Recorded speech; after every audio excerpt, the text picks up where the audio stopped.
સમયની ગતિ ક્યારેય સીધી નથી હોતી, એ હંમેશા ચક્રાકાર હોય છે.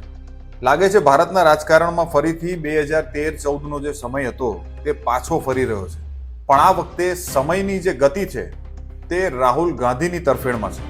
બિહારની અંદર ઇલેક્શનનો પ્રચાર પૂરજોશમાં ચાલુ છે અને એક બાજુ ઇન્ડિયા ગઠબંધનની જે સભાઓ છે તેમાં ભીડ સમાતી નથી અને બીજી બાજુ એનડીએની એટલે કે બીજેપી અને મોદી સરકારની જે સભાઓ છે એમાં ખુરશીઓ બિચારી કંટાળી જાય છે પબ્લિકની રાહ જોઈ. હાલમાં જ રાહુલ ગાંધીએ પોતાના ભાષણમાં બિહારની અંદર બીજેપીની જે ટીમ છે એમના જે કેપ્ટન છે નરેન્દ્રભાઈ દામોદર દાસ મોદી એમને ખુલ્લી ચેલેન્જ સ્ટેજ ઉપરથી આપી દીધી અને ત્યાં સુધી કહી દીધું કે બિહારની જનતા જો એમ કે નરેન્દ્રભાઈ મોદી સ્ટેજ ઉપર ડાન્સ કરીને બતાવે તો વોટ માટે થઈને નરેન્દ્રભાઈ મોદી ડાન્સ પર કરીને બતાવશે. આ શબ્દો રાહુલ ગાંધીએ ત્યાં વાપર્યા. છેલ્લા 6 મહિનાથી રાહુલ ગાંધી એ જ ટોન, એ જ કોન્ફિડન્સ અને એ જ ઉર્જા સાથે ભાષણો આપી રહ્યા છે જે ઉર્જા સાથે 2013-14માં નરેન્દ્ર મોદી પોતાના ભાષણો આપતા હતા. આ વિડીયોમાં આપણે ચર્ચા કરીશું કે રાહુલ ગાંધીના આ બેબાક ભાષણો પાછળ કયા પ્રકારના મનોવૈજ્ઞાનિક પરિબળો અને જીઓપોલિટિક્સના પરિબળો કામ કરી રહ્યા છે. કેમ નરેન્દ્ર મોદી રાહુલ ગાંધીના કરાયેલા આક્ષેપોના વિરુદ્ધમાં એક પણ શબ્દ બોલી નથી શકતા? શા માટે બિહારનું ઇલેક્શન જીતવા માટે બીજેપી હજારો કરોડો રૂપિયા વાપરી રહી છે જે એકચ્યુઅલી જનતાના પૈસા છે? શું ખરેખર નરેન્દ્ર મોદી વોટ માટેની રાજનીતિ કરી રહ્યા છે કે દેશની જનતા અને દેશના વિકાસ માટે રાજનીતિ કરે છે? તો ચાલો અભ્યાસ કરીએ ભારતીય રાજકારણની આ ગંભીર ઘટનાનો. તમે જોઈ રહ્યા છો જાગો ઇન્ડિયાની યુટ્યુબ ચેનલ અને હું દીપેનસિંહ તમારું સ્વાગત કરું છું તમારી ચેનલમાં.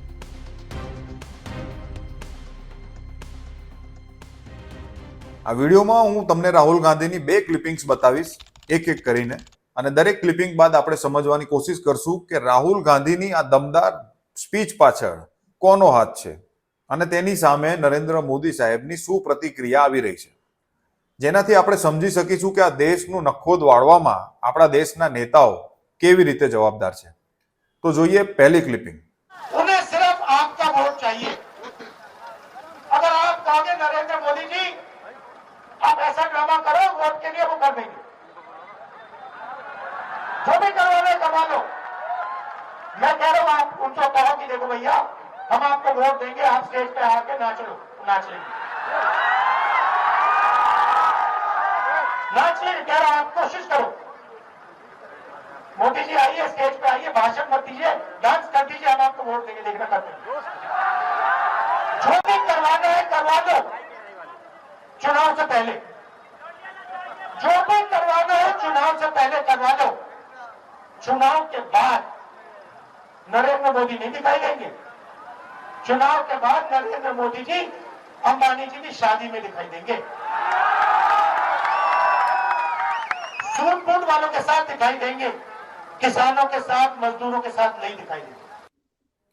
હવે આ ક્લિપિંગમાં રાહુલ ગાંધી સ્પષ્ટ આક્ષેપ લગાવે છે કે બિહારની જનતાને એમ કહે છે કે તમારે બિહારની ચૂંટણી પહેલા નરેન્દ્ર મોદી સાહેબ પાસેથી જે કરાવવું એ કરાવી લો. તમે કહેશો તો એ સ્ટેજ ઉપર ડાન્સ પણ કરીને બતાવશે. તેઓએ એમ પણ કહ્યું કે નરેન્દ્ર મોદી વોટ માટે કંઈ પણ કરી શકે છે. બિહારની ચૂંટણી પત્યા બાદ નરેન્દ્ર મોદી તમને બિહારમાં નહીં દેખાય. એ માત્ર અંબાણીના મેરેજમાં અને સૂટ બૂટ વાળાઓ સાથે દેખાશે. અહીં નોંધવા જેવી જે બાબતો છે તેમાંથી પહેલી એ છે કે રાહુલ ગાંધી અત્યારે એ જ ફોર્મમાં વાત કરી રહ્યા છે, ભાષણ કરી રહ્યા છે જે ફોર્મ સાથે નરેન્દ્ર મોદી એક સમયે 2013 અને 14માં પોતાના ભાષણો આપતા હતા. એ જ સ્ટાઇલ, એ જ આક્ષેપ કરવાની રીત, એટલો જ પાવર ને એટલો જ બેબાકપણું, કોઈ જાતના ડર સિવાય. એની પાછળનું એક કારણ એ પણ હોઈ શકે છે કે રાહુલ ગાંધી સ્પષ્ટપણે સમજી ચૂક્યા છે કે નરેન્દ્ર મોદી રાષ્ટ્ર માટે કોઈ કામ નથી કરી રહ્યા અને માત્ર ને માત્ર સત્તા મેળવવા માટે વોટની રાજનીતિ કરી રહ્યા છે. હવે એવું તેઓ કેમ કહી રહ્યા છે એનું કારણ પણ આપણે સમજીએ. હાલમાં જ દિલ્હીની અંદર નરેન્દ્ર મોદી સાહેબનો છઠ પૂજાનો પ્રોગ્રામ ઉજવાઈ ગયો. એ તમે સૌએ જોયું જ હશે કે જેનો ભાંડો આમ આદમી પાર્ટીએ ફોડી નાખ્યો અને ત્યાં આગળ સાફ લોકોએ જોયું કે કેવી રીતે નરેન્દ્ર મોદી સાહેબ છઠ પૂજા કરી શકે, પાણીમાં ડૂબકી લગાવી શકે એ માટે યમુનાના કિનારે એક અલગથી ઘાટ બનાવવામાં આવે છે જેની અંદર ગંગાનું રિફાઇન્ડ પાણી નાખવામાં આવે છે.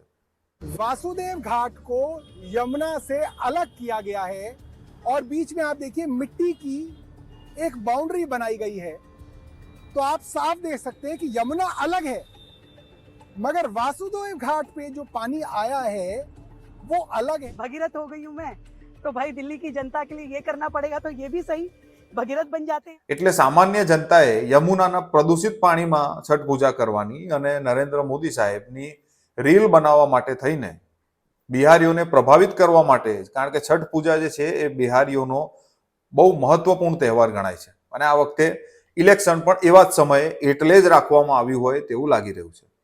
બીજું એક કારણ રાહુલ ગાંધીએ ખાસ નોંધ્યું હશે કે એક બાજુ ગુજરાતની જનતા, ગુજરાતના ખેડૂતો, જે આપણે અત્યારે બોટાદ કાંડ જોયું, બોટાદમાં જે કડદા કાંડ થયો તેમાં ખેડૂતો સાથે જે અન્યાય થઈ રહ્યો છે તેની ઘટના એક ચાલુ થઈ. ત્યારબાદ જે ગુજરાતમાં અતિવૃષ્ટિ થઈ, આ અતિવૃષ્ટિના કારણે પણ અત્યારે ગુજરાતના એટલે કે સૌરાષ્ટ્રના તો ટોટલી લગભગ મોટા ભાગના ખેડૂતોના પાક બરબાદ થઈ ગયા છે. મગફળી ખરાબ થઈ ગઈ, કેટલાકની ડાંગરો બગડી ગઈ છે.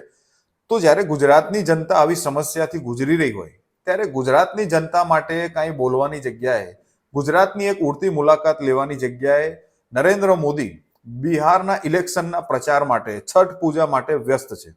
એટલે આ એક મુદ્દો પણ રાહુલ ગાંધીએ ઉપાડી લીધો છે અને એટલે જ એમણે કદાચ કહ્યું હશે કે નરેન્દ્ર મોદી ઇલેક્શન જીતવા માટે, વોટ માટે કંઈ પણ કરી શકે છે. અને આ વાત હવે નરેન્દ્ર મોદી ડિફેન્ડ કરી શકે તેમ નથી, એવી પોઝિશન જ નથી, કારણ કે એક બાજુ ગુજરાતની જનતામાં પણ આક્રોશ જોવાઈ રહ્યો છે કે નરેન્દ્ર મોદી એમને છોડીને બિહારના ઇલેક્શનમાં વ્યસ્ત છે. જ્યારે એ દર વખતે આવે છે ત્યારે ગુજરાતનો પુત્ર આવ્યો એવું માર્કેટિંગ કરવામાં આવે છે. સાથે સાથે રાહુલ ગાંધીએ એ પણ નોટ કર્યું છે અને જનતાએ પણ નોટ કર્યું છે કે છેલ્લા 10 વર્ષમાં જ્યારે ઇલેક્શન જે રાજ્યમાં આવે તે રાજ્યના તહેવારો અને તે રાજ્યની વેશભૂષા અપનાવીને નરેન્દ્ર મોદી સાહેબનું ફોટો સેશન ચાલુ થઈ જાય છે. અને તમે સૌએ જોયું જ હશે પંજાબની અંદર કેવી રીતે ખાવાનું બનાવતા હતા શીખની પાઘડી પહેરીને.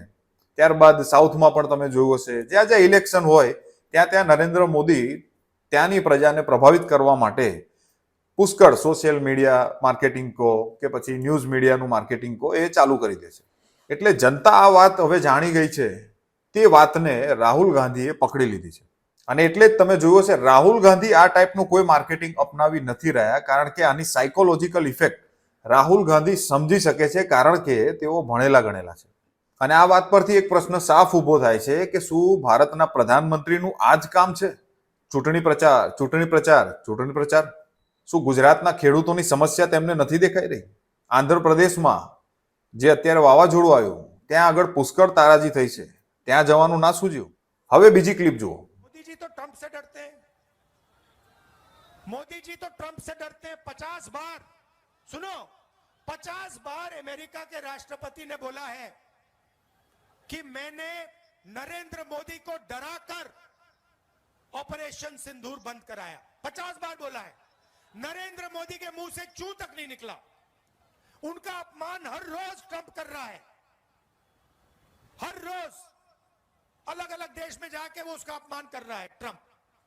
नरेंद्र मोदी जी ने एक बार ये नहीं कहा कि डोनाल्ड ट्रंप उल्टी सीधी बात कर रहा है, झूठ बोल रहा है।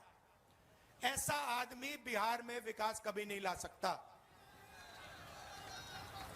जिसमें इतनी शक्ति नहीं है कि अमेरिका के राष्ट्रपति को कह दे कि भैया आप झूठ बोल रहे हो। मुंह पे अगर जो नहीं कह सकता है वो बिहार में कुछ नहीं कर सकता। 1971 के बांग्लादेश लड़ाई में इंदिरा गांधी ने कह दिया था अमेरिका के राष्ट्रपति से, साफ कह दिया था, हम तुमसे नहीं डरते। प्रधानमंत्री का वो मतलब होता है।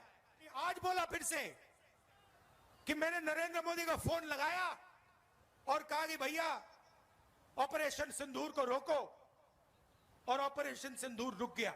उसने बोला है 50 बार। हमारी सेना के बारे में बोल रहा है, हमारी वायु सेना के बारे में बोल रहा है, और हमारे प्रधानमंत्री ये नहीं कह सकते हैं कि नहीं ये सच नहीं है, तुम झूठ बोल रहे हो, दम नहीं है। मैं चैलेंज करता हूं नरेंद्र मोदी को कि आज जब वो बिहार आए कह दें कि डोनाल्ड ट्रंप झूठ बोल रहा है। चैलेंज करता हूं, नहीं कर सकता, दम नहीं है। હવે આવી ખુલ્લી ચેલેન્જ આપવાની જે તાકાત છે તેમને ક્યાંથી મળે છે? એની પાછળનું એકચ્યુઅલ સાયકોલોજીકલ કારણ છે. રાહુલ ગાંધી આ પહેલી વાર નથી બોલ્યા કે નરેન્દ્ર મોદી કહીને બતાવે કે ટ્રમ્પ જૂઠું બોલે છે. વારંવાર બોલી ચૂક્યા છે અને દરેક વખતે તેમણે નોટ કર્યું હશે કે નરેન્દ્ર મોદી આ વાતથી બચી રહ્યા છે અથવા તો આનો જવાબ આપવાથી બચી રહ્યા છે. તેઓ માત્ર એક વખત સંસદમાં બોલ્યા હતા અને તે પણ ડોનાલ્ડ ટ્રમ્પનું નામ લીધા વગર, કે કોઈના પણ કહેવાથી ઓપરેશન સિંદૂર નથી રોકાયું, આ એમના શબ્દો હતા. ત્યાં પણ એમણે ડોનાલ્ડ ટ્રમ્પનું નામ લેવાથી બચવાની કોશિશ કરી હતી. તો આ વાત, આ પ્રતિક્રિયા રાહુલ ગાંધીએ નોટ કરી છે અને આ મુદ્દાને એમણે પકડી લીધો છે કે હું ગમે તેટલી વાર બોલીને આનો પ્રચાર માટે ઉપયોગ કરી શકીશ અને જનતાને કન્વિન્સ કરી શકીશ કે જુઓ આ માણસ કેટલો ડરપોક છે. અને તેમનો ડર ક્યાંક ને ક્યાંક દેખાઈ પણ રહ્યો હોય એવું રાહુલ ગાંધીને એ વાતથી ખબર પડી હશે કે હાલમાં જ એક સમાચાર આવ્યા કે રશિયાથી આવતું એક ઓઇલ ટેન્કર અડધા રસ્તે પાછું વળી ગયું રશિયામાં. એટલે કે ભારત આવવાની જગ્યાએ તે પાછું રશિયા ચાલી ગયું. તો કોના કહેવાથી એ તેલનું ટેન્કર પાછું મોકલવામાં આવ્યું? અને છેલ્લા ગયા મહિના 2 મહિનામાં રશિયાથી ખરીદવાનું જે ઓઇલ આવતું હતું, ઇન્ડિયામાં ઇમ્પોર્ટ થતું હતું, તેની માત્રા ખૂબ જ ઓછી કરી દેવામાં આવી છે. જ્યારે એક તરફ નરેન્દ્ર મોદી જસ્ટ 2 મહિના પહેલા એવું બોલ્યા હતા, 2 મહિના નહીં, કદાચ થોડોક વધારે સમય થઈ ગયો હશે, ત્યારે એમ બોલ્યા હતા કે મારા દેશને અને મારી દેશની જનતાને ફાયદો થાય તે માટે હું રશિયાથી સસ્તું ઓઇલ ખરીદું છું, એમાં મને કોઈ રોકી શકે એમ નથી. તો શા માટે હવે જઈને રશિયાથી ઓઇલ ખરીદવાનું બંધ થઈ રહ્યું છે? તો ક્યાં ગયું એ બેબાકપણું, ક્યાં ગઈ એ હિંમત? આ વાતને પણ રાહુલ ગાંધીએ નોટ કરીને તેને ચૂંટણી પ્રચાર માટે ઉપયોગ કરી રહ્યા છે. તમે એ પણ નોંધ્યું હશે કે હમણાંથી ટ્રમ્પ પાછા બોલી રહ્યા છે કે નરેન્દ્ર મોદી ખૂબ સારા માણસ છે, મારા સારા મિત્ર છે. તો આ પણ એક નોંધવા જેવી બાબત છે કે ક્યાંક ને ક્યાંક અમેરિકાનો બીજેપી સરકાર પર પ્રભાવ તો છે જ. તમને યાદ હશે ACYPL કરીને એક સંસ્થા છે, American council of young political leaders. આ સંસ્થાની મુલાકાત 1993માં નરેન્દ્ર મોદીએ લીધી હતી. આ સંસ્થાનું કામ છે અલગ અલગ જે લોકતંત્ર છે, દેશો છે, એના જે લીડરો હોય એ લીડરોને ટ્રેન કરવા, કે જેથી ભવિષ્યમાં અમેરિકન સરકારને સપોર્ટ કરતા લીડરો તૈયાર કરી શકાય અને ત્યાંની સરકારોને અમેરિકા સાથે સારા સંબંધ બની રહે તે પ્રકારની ટ્રેનિંગ આપી શકાય. તો આવી ટ્રેનિંગ નરેન્દ્ર મોદી સાહેબે ત્યાં લીધેલી છે, જેના એવિડન્સ ઇન્ટરનેટ પર છે, તેના ફોટોગ્રાફ્સ પણ છે અને ઇવન આ જે મેં સંસ્થાનું નામ આપ્યું તેની વેબસાઇટ ઉપર પણ આ વાતની માહિતી છે. સાથે સાથે એ પણ આપણે નોંધવું પડે કે 13 ફેબ્રુઆરી 2014માં યુએસના એમ્બેસેડર નેન્સી પોવેલ ગાંધીનગરની મુલાકાત લે છે અને ત્યાં નરેન્દ્ર મોદી સાથે મુલાકાત કરે છે. એટલે કે 2014ના ઇલેક્શનના 2 મહિના પહેલા કે 1 મહિના પહેલા. અને સાથે સાથે અહીંયાના મોટા મોટા બિઝનેસમેનો પણ, એટલે કે જે એ ટીમ કહેવાય છે, તે પણ એની સાથે મોજૂદ હતી આ મીટિંગની અંદર, જેનો મુખ્ય ઉદ્દેશ્ય હતો હ્યુમન રાઇટ્સ, કથિત હ્યુમન રાઇટ્સ. હ્યુમન રાઇટ્સ જેવું હવે ભારત દેશની અંદર થોડુંક તકલીફ છે, તમે જાણો છો. અને બીજો ઉદ્દેશ્ય હતો કે અમેરિકા અને ઇન્ડિયાના ટ્રેડના જે સંબંધો છે એ સારા થાય અને જે અમેરિકન કંપનીઓ ઇન્ડિયામાં ઇન્વેસ્ટ કરવા માંગે છે તેના સંબંધો સારા થાય. આ બે ઘટના ક્યાંક ને ક્યાંક બતાવે છે કે અમેરિકા ઈચ્છતું હતું કે ભારતની અંદર અમેરિકાને સપોર્ટ કરતી સરકાર આવે. અને તમે જોયું હશે કે 93 નરેન્દ્ર મોદી સાહેબની અમેરિકામાં જે આ ટ્રેનિંગ થઈ હશે, કે જે એમની મુલાકાત થઈ હશે, કાઉન્સિલમાં એમણે ભાગ લીધો, ત્યારબાદ બીજેપી સરકારનું જોર ભારતની અંદર વધતું ગયું. એટલે અત્યાર સુધી છેલ્લા 4 વર્ષ પહેલા જોઈએ તો અમેરિકાને સારી રીતે ઇન્ડિયન સરકાર સપોર્ટ કરી રહી હતી. પણ છેલ્લા 4 વર્ષથી કોરોના કાળ પછી ધીરે ધીરે ભારત ચાઇના અને રશિયા તરફ સરકી રહ્યું હોય તેવું લાગે છે. અને તેના જ કારણે કદાચ અમેરિકાએ આ વાતની નોંધ લીધી જ હોય. એ તો સ્વાભાવિક છે, આટલી મોટી લોકશાહી છે, આટલું મોટું એમનું નેટવર્ક છે. તો આ વાતની નોંધ લીધા પછી બની શકે કે અમેરિકાને એવું લાગ્યું હોય કે ભારતની સરકાર હવે મારા કંટ્રોલમાં નથી કે અમારા કહ્યામાં નથી, એવું બની શકે. અને એના જ કારણે ધીરે ધીરે અમેરિકા ભારત પર દબાવ કરી રહ્યું છે. 100% ટેરિફ જે તમે જોયું. એટલે એમ કહી શકાય કે રાહુલ ગાંધી પાછળ અત્યારે જે સપોર્ટ જોવા મળે છે, એમની જે કોન્ફિડન્સ છે, એમનો જે ઉર્જા છે, એ ક્યાંક ને ક્યાંક અમેરિકન સપોર્ટ પણ હોઈ શકે છે. કારણ કે અમેરિકા જેવું લોકતંત્ર હંમેશા એવું ઈચ્છે કે ભારત જે વિશ્વનું સૌથી મોટું બજાર છે એમાં એની સરકારમાં એના ગવર્નન્સમાં અમેરિકાનો હસ્તક્ષેપ હોવો જોઈએ, તો જ અમેરિકાની કંપનીઓનું, મોટી મોટી કંપનીઓનું હિત સચવાય. હવે પાછા આવીએ આપણે બિહાર ઇલેક્શન ઉપર. જો બિહારનું ઇલેક્શન ઇન્ડિયા ગઠબંધન જીતી જાય તો મહત્તમ સંભાવના એવી છે કે નીતિશ કુમાર પોતાનો સપોર્ટ પાછો ખેંચી લે, અને જો એવું થયું તો બીજેપી સરકાર જે કેન્દ્રમાં બેઠી છે તેની એનડીએ સરકારની એક લાકડી, એક બેસાખી છીનવાઈ જાય છે. અને તેને જોઈને કદાચ એવું પણ બને કે આંધ્રપ્રદેશમાં પણ જે નાયડુનો સપોર્ટ છે કેન્દ્ર સરકારને તે હટી જાય અને પછી આખી સરકાર પડી શકે છે. અને બીજી બાજુ મોદી સરકાર એવું જરાય નહીં ઈચ્છે કે બિહારનું ઇલેક્શન એ હારી જાય. જો એ હારી જાય તો આ બધી જ સંભાવનાઓ સફળ થઈ શકે છે. એટલે જ એડી ચોટીનું જોર અત્યારે બીજેપી સરકાર બિહારની અંદર લગાવી રહી છે. તમે વિચારો કે ગુજરાતની અંદર, ભારતની અંદર દિવ્યાંગોને મળતી 1200 રૂપિયાની સહાય છેલ્લા 2-3 મહિનાથી એમના ખાતામાં જમા નથી થઈ, જ્યારે બિહારની અંદર ઇલેક્શન સમયે 1 કરોડથી વધારે મહિલાઓના ખાતામાં 10,000 રૂપિયા એમનેમ જ જમા થઈ જાય છે. હવે એને તમે વોટની ખરીદી કહો કે પછી વોટરને પ્રભાવિત કરવાની યોજના કહો, રણનીતિ કહો, જનતાના પૈસાનો દુરુપયોગ કહો, એ બધું જ અપનાવી લીધું છે બીજેપી સરકારે. તો ક્યાંક ને ક્યાંક એ બતાવે છે કે બીજેપી માત્ર ને માત્ર સત્તાને ટકાવી રાખવામાં ઇન્ટરેસ્ટેડ છે.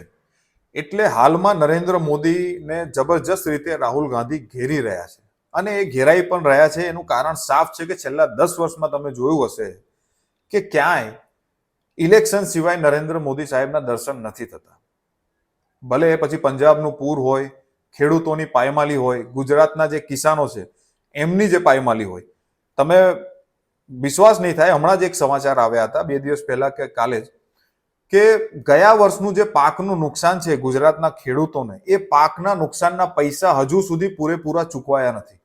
તો તમે વિચારી શકો છો કે એક બાજુ 10,000 રૂપિયા 1 કરોડ મહિલાને આપી દેવામાં આવે છે, અને બીજી બાજુ ગુજરાતના ખેડૂતોને હજુ ગયા વર્ષના પૈસા પણ નથી ચૂકવાયા. તો આ વર્ષે જે પાકનું નુકસાન થયું છે ગુજરાતના ખેડૂતોને, તે કોણ ચૂકવશે અને ક્યારે ચૂકવશે? આ પણ એક મોટો પ્રશ્ન જનતાના દિમાગમાં ઉભો થઈ ગયો છે. अरे हम तो फकीर आदमी हैं, झोला लेके चल पड़ेंगे जी. ખરેખર તો પ્રધાનમંત્રી તરીકે એમની ફરજ આવે છે. જ્યારે ગુજરાતના પ્રધાનમંત્રી છે તો ગુજરાત રાજ્યમાં અત્યારે અતિવૃષ્ટિથી જે પાયમાલી થઈ છે, છેલ્લા 4 દિવસથી જે વરસાદે ગુજરાતના ખેડૂતોને રાતા પાણીએ રડાવ્યા છે, રાતા આંસુએ રડાવ્યા છે, એ જોતા તો પ્રધાનમંત્રીએ ગુજરાતમાં આવવું જોઈએ, નહીં કે બિહારના ચૂંટણી પ્રચારમાં. જે સાફ બતાવે છે કે કેન્દ્રમાં બેઠેલી સરકારને માત્ર સત્તાને ટકાવી રાખવામાં ઇન્ટરેસ્ટ છે, ચૂંટણી જીતવામાં ઇન્ટરેસ્ટ છે, નહીં કે જનતાના દુઃખમાં ભાગીદાર બનવામાં. હવે આપણે જનતાએ સમજવાનું છે કે આ સત્તાધીશો કોના માટે કામ કરી રહ્યા છે, જનતા માટે, રાષ્ટ્ર માટે, કે પોતાની સત્તા ટકાવવા માટે. હવે આપણે નક્કી કરવાનું છે કે ભારતની જનતાએ આવા સત્તાધીશોને ફરીથી મોકો આપવો કે ના આપવો. આ દરેક પ્રશ્નોનો જવાબ તમે અમને કોમેન્ટ કરીને જરૂર આપજો. અને મારા વિશ્લેષણમાં કોઈ ખામી હોય, કોઈ સૂચન હોય તમારું, તો પણ અમને કોમેન્ટ કરીને જરૂર જણાવજો. તો ફરી મળીશું એક નવા ટોપિક સાથે. ત્યાં સુધી જય હિન્દ.